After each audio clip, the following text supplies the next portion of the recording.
Hello, bruvs. We're back with Trousered Apes. Sick Literature and a Sick Society by Duncan Williams, 1971 book, which we're about two-thirds through.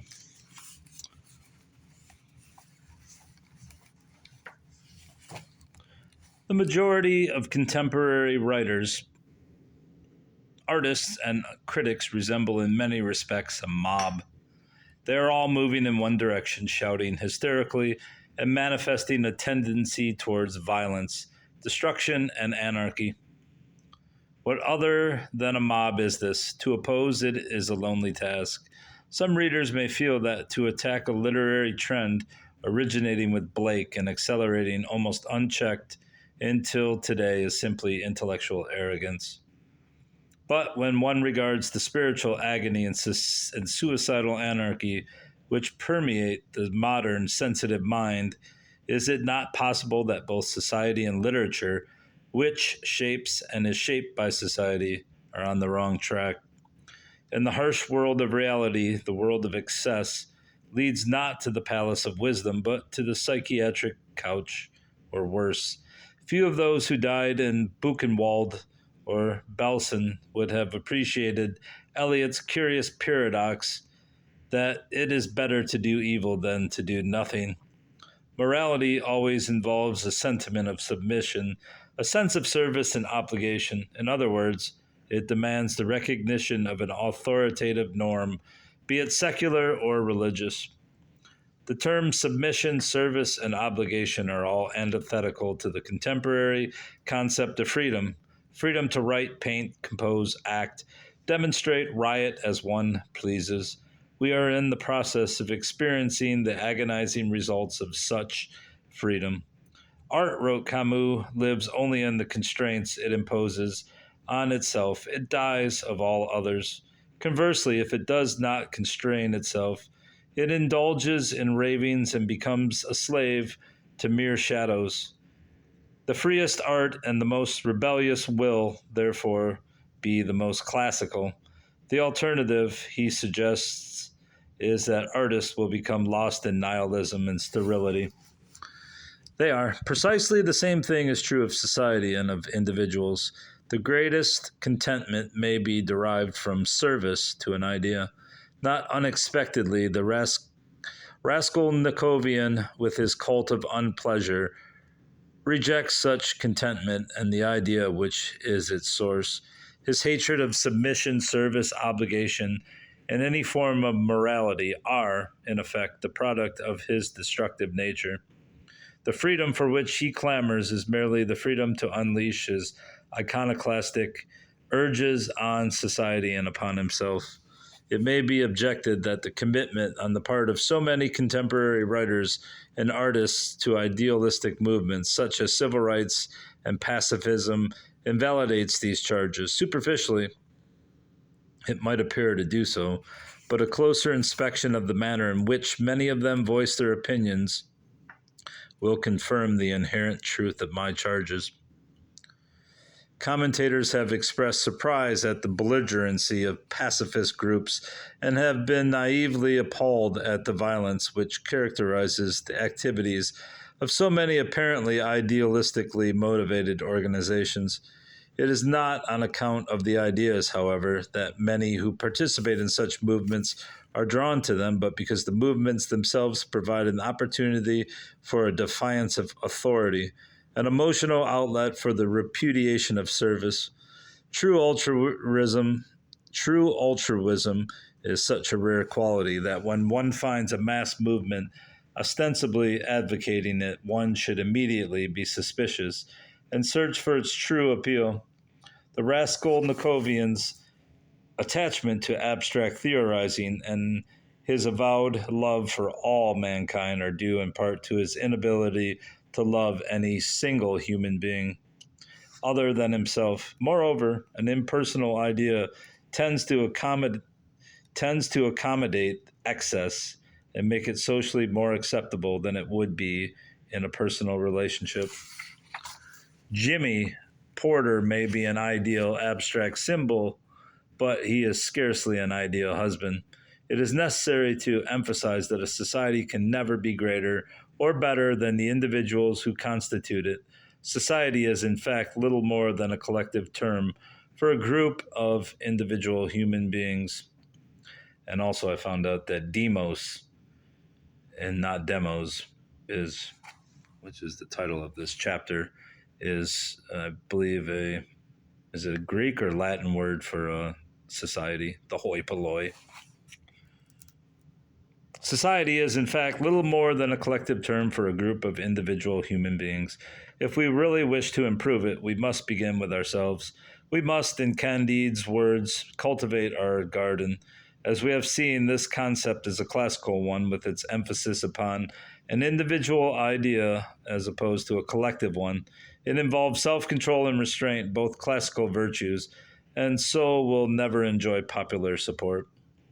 In addition, as Orwell's Animal Farm suggests, a mass revolt or revolution invariably and inexorably ends where it begins. The people rid themselves of one set of masters only to find them replaced by another. In retrospect, almost all revolutions are sociologically of negligible importance. It is open to serious doubt whether Soviet policy, both internal and external, differs to any measurable extent from that pursued by the czars, or that China is any more or less imperialist under Mao than it was under the emperors.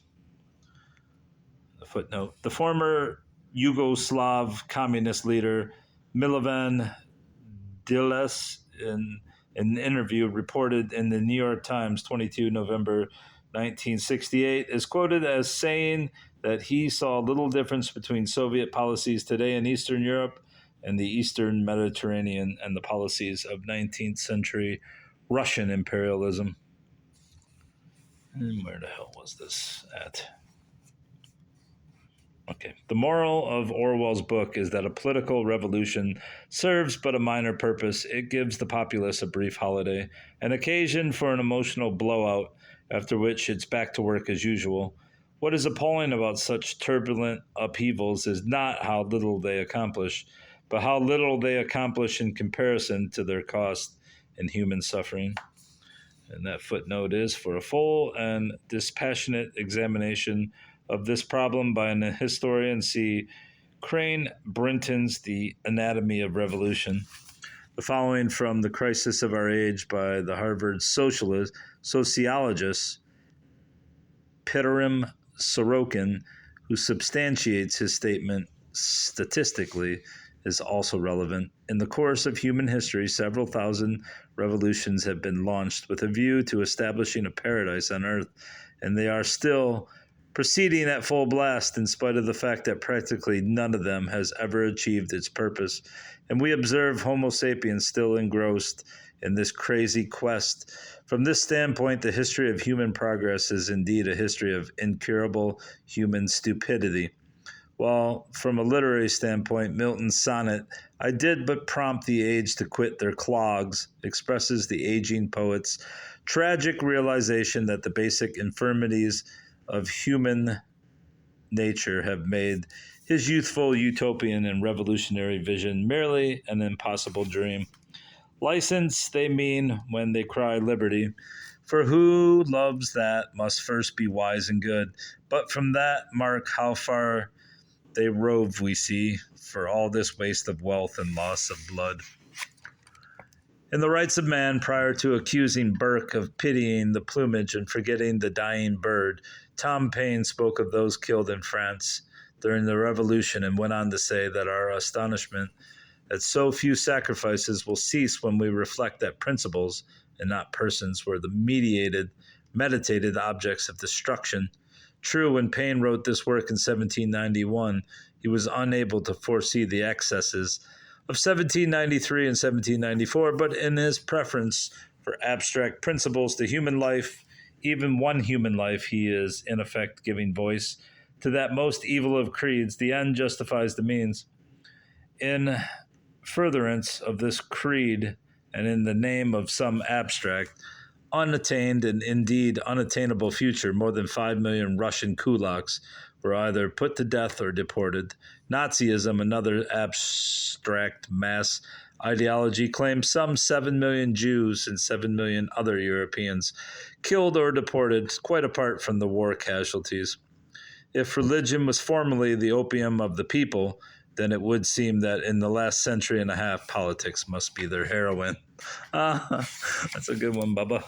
The material benefits the instigators claim as the fruits of revolution are almost invariably the products of industrialism and technology and would become available to the people regardless of the prevailing political ideology. Such reflections make it all the more incomprehensible that men of the intellectual stature of Sartre can regard commitment to a mass movement such as communism with any degree of seriousness. The truth is that whereas mass movements inevitably lead to state control, true freedom can only be preserved through an individual idea based upon self control. Furthermore, no measurable improvement can take place in the spiritual quality of society until such a personal idea is recovered. And the fact that such an idea tends to be aristocratic rather than egalitarian is of minor significance. The great crisis of the present is so urgent and compelling that such considerations are trivial in comparison. What confronts mankind, white and colored, Republican and royalist, fascist and communist, is no less than the possible decline and fall of man, the self-extermination of the species. In the face of such a challenge, there is a profound need for individuals of high purpose and resolve. Egalitarians insist that all keep in step artistically, ethically, morally, and intellectually. Such a course is suicidal in an age recently described as one of the nuclear giants and moral pygmies. Technologically, where it is of comparatively minor importance, we refuse to take a retrogressive step culturally, morally, socially, and in terms of our ideas. We betray a suicidal tendency to do so. And if we continue in our present course, the gap between our technological potency and ethical impotency will widen into a vast and unbridgeable chasm. The ultimate results of such an attitude, involving the total destruction of self and all society, including everything that has been thought, fashioned, and striven for by man, the Agamemnon, the works of Homer, Virgil, Dante, Shakespeare, Goethe, and Tolstoy, the teachings of Buddha, Confucius, Socrates, Plato, Aristotle, Christ, Augustine, Pascal, and Montaigne, the discoveries of Galileo, Bacon, Locke, Newton, Pasteur, Curie, Einstein, and Fleming will be the ultimate and empty triumph of the rascal Nicovian. And that's the end of chapter 6. Chapter 7 awaits us, and it appears to be equally as long.